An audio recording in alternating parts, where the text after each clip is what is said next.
Flat Earth Clues, Part 4, Shell Beach.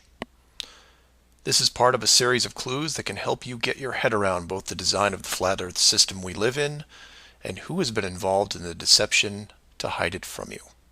This clue covers the near-perfect design of the flat Earth model and will break down some of the logic behind the decisions made. It sounds like a big task, and it is, but to start, let's look at something small. Like this little guy. Take an ordinary mouse and put it into a glass cage.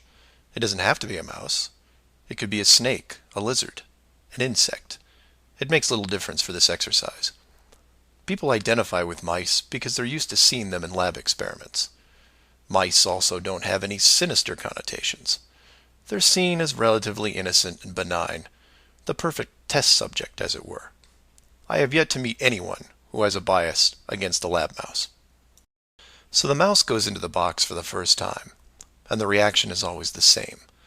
It explores its surroundings, and more importantly, tests the barrier around it, probing for exits or potential exits. The mouse inspects every inch of its new glass home, and at some point settles into the acceptance that the walls are indeed solid, and that it may be there for a while. Every so often, it will repeat the process, again checking the boundaries of the cage, just in case something has changed. What it doesn't do is act like it would in the wild, because it realizes that it's in a form of captivity. The glass box doesn't even remotely resemble its natural environment. You could put this box in the middle of a forest, and the mouse may feel slightly better about its situation, but it still knows that it's been trapped against its will, and will settle into a non-native lifestyle.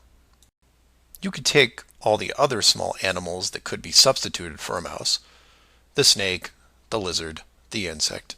It makes no difference. The result will invariably be the same. Repeated probing for escape routes, then acceptance. Take the same animal and now put it into the middle of a 100-mile square wildlife preserve, surrounded on all sides by a similar type of glass enclosure. The creature doesn't even bother to rush the size of the preserve and start testing the boundaries, mostly because it's out of visual range. It could be days or even weeks before it even encounters a single fence. The animal's routine is spent doing what it normally would do. It eats, it sleeps, it breeds. It does everything that it would naturally do in the wild.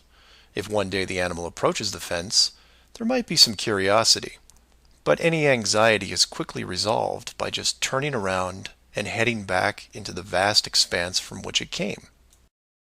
The fence does not pose a potential problem for the animals in the preserve because it is so small compared to the expanse they live in, and dwelling on it doesn't hold any interest. We're assuming here that the fence is high enough to discourage flying creatures as well, deep enough to stop burrowing classes, and if you want, reaches the floor of any nearby bodies of water, stopping any clever aquatic types. The point here is that all creatures great and small inside a giant wildlife preserve, when encountering the fence, wouldn't care. They would all, in their own way, just shrug and move on with their lives. However, if you take a human, male or female, regardless of education or nurturing, and put them in the exact same wildlife sanctuary, the response would be quite different. When the human approaches the glass fence, they don't see it as a minor distraction. They pause. They wonder, and more importantly, they ask questions, either internally or amongst others. Why is the fence here? How far does it reach? Can I dig underneath, or climb over, or go around it? These questions continue in a way you might imagine, but eventually a bigger question jumps to the top of the list. Who built the fence? It is that which changes not only the type of questions being asked, but how the human being, or beings, look at their world. The giant wildlife preserve suddenly gets smaller.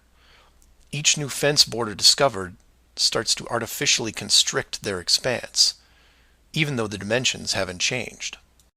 Before long, the preserve, their home, loses some of its relevance. The fence is a reminder of the unknown. It provokes fear and endless speculation within the human. Given enough time, the importance of the preserve continues to be reduced, especially in relation to the fence. And the reason why it's so engrossing for the human is simple. It's there. It's real. They can see it, and maybe even touch it. Adding more humans to the equation increases the disparity of this situation by orders of magnitude. Have you seen the fence? Do you know how long it's been here? Have you ever known anyone that's been outside it? It's older than us. Who is responsible for the fence? What can we do to appease the group that created it? You can see what this might lead to. A long-lasting group hysteria would entrench itself within the population, grab hold and never let go. The fence is bigger, older, and wiser than they are.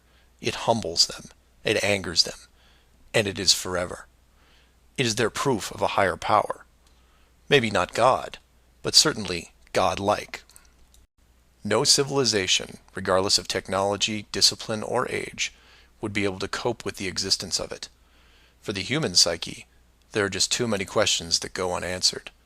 Life would never be able to progress normally. To summarize, a garden variety wildlife preserve would work for 99.99% of all the world's life forms. For human beings, however, you would need to make some modifications, or really just one big one. So let's take a look at a few examples of how this could be accomplished, and from there expand it. The first failed example can be seen in the 1998 movie Dark City. This is a good starting point to get you in the right mindset. The premise here is that an advanced race creates a small flat Earth area, complete with a traditional dome. The design, however, is initially flawed in that they built the city all the way to the outer edge, leaving no room for error. To compensate for this, they altered the memories of the human population on a regular basis, therefore repressing any long-term investigations. However, in movies, there are always anomalies, like the police officer who realizes that even though he remembers visiting a place called Shell Beach, there is no way to reach it, because Shell Beach is outside of the flat world and never existed. He just keeps going around the circular city that has no exits. In the end, another man, the hero of the movie, makes it to the edge, steals the advanced race's power, and creates an ocean, which really should have been there in the first place. Move from there to a movie released only 4 months later called The Truman Show. Inevitably, all flat earthers have to take a hard look at this movie from a technical point of view. The movie follows the same lines as Dark City, but in a much more relatable premise, that of a giant television stage built so that the outside world can watch a person go through his life without any knowledge that he is living inside a flat world, surrounded by a physical dome. The movie is interesting on several levels, including construction. Using their existing model of a small town, bordered on one side by a large lagoon and wilderness, and the other a seemingly expansive ocean, while better than Dark City, still had its flaws. For one, it was less than 20 miles across, and even though Truman's desire to explore was repressed, there was still a chance that he would venture to the outer edge, which is where the movie ended. But for the most part, it worked. Truman believed the entire scenario because he was born into it, and then lived 30 plus years without any reason to doubt where he was, which could be said for any of us. If it wasn't for the, and we'll say movie mistakes, that the studio fell victim to, then the show would have never ended. And this then raises hypothetical scenarios like, how many kids like Truman could you have raised inside that dome? 10? 50? Now, logistically, you can see how it might be problematic in keeping tabs on that many kids, especially as they got older. But with enough sleight of hand, it could be possible. A fictional situation just like that was made into the 2004 movie, The Village. And even though it turned into one of those M. Night Shyamalan plot twist things, the premise was very feasible. A wealthy group of idealists buy a large parcel of land in an existing wildlife preserve, create a small town from the 1800s, and raise children there. They pay off government officials to keep planes far away and spread a myth that monsters live in the forest. As far as the kids are concerned, they actually are living in a small Pennsylvania town in the 1800s. And being born into it, why wouldn't they? If the story continued, eventually the elders that founded the town would all pass away, leaving the children to pass on the legacy, free from any burden of guilt that their world was not what it appeared to be. And keep in mind, this was done with very little land manipulation and no dome. This then circles back to how many actors the fictional Truman Show really needed to hire. Other than the leads who did product placement, the rest of the town could actually just live their lives like anyone else. Use phone lines to call outside, go to restaurants, watch television at home, and so on. But again, I digress. Assuming the technology was possible, how many people like Truman could you keep in a dome the size of, say, a state that was hundreds of miles across? Probably thousands.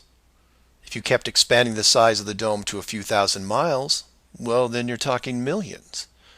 But when it gets that big, something interesting happens. You don't need the actors anymore. Started up like The Village, and within just a few generations, everyone is oblivious. And you can leave them to their own devices. Starting to sound familiar?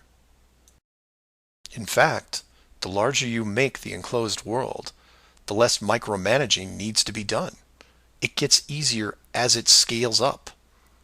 This brings us back to the missing modification you need for the human race.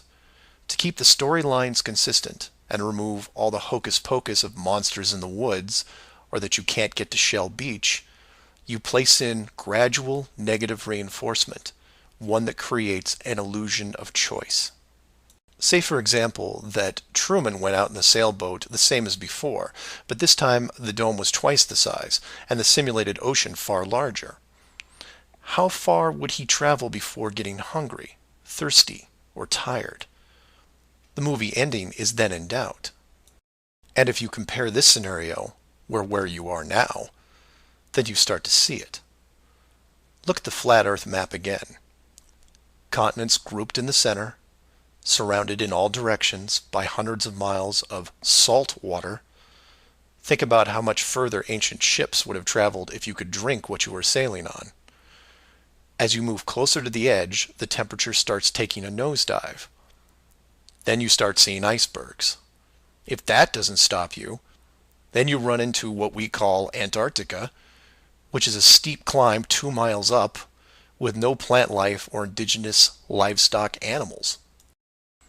And if you had the wherewithal to make it that far, you would still have hundreds of miles of endless ice and snow. It's easy to see why so few people have gone the distance. Compare this to the upper ceiling, which is much easier to maintain. You simply decrease the oxygen rates so that every 1,000 feet up it gets more difficult to breathe. This slows down exploration over mountain ranges and discourages limited control flight, such as balloons. Also keep in mind that the dome itself doesn't have to be that high in relation to the outer ring.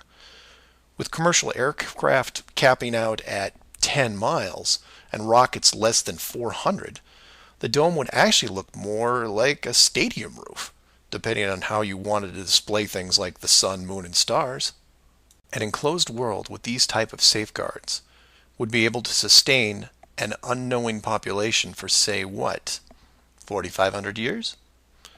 Then you could artificially introduce a globe model into the scientific community before the civilization technology reaches a point that could lead to discovery. And 500 years later, here we are. A civilization inside an amazing structure, doing what we would naturally do, while the authority stands by the gate and fears the consequences if we ever found out for ourselves. So do some of your own research and ask questions. Please feel free to email me at msargent23@comcast.net or 303-494-6631.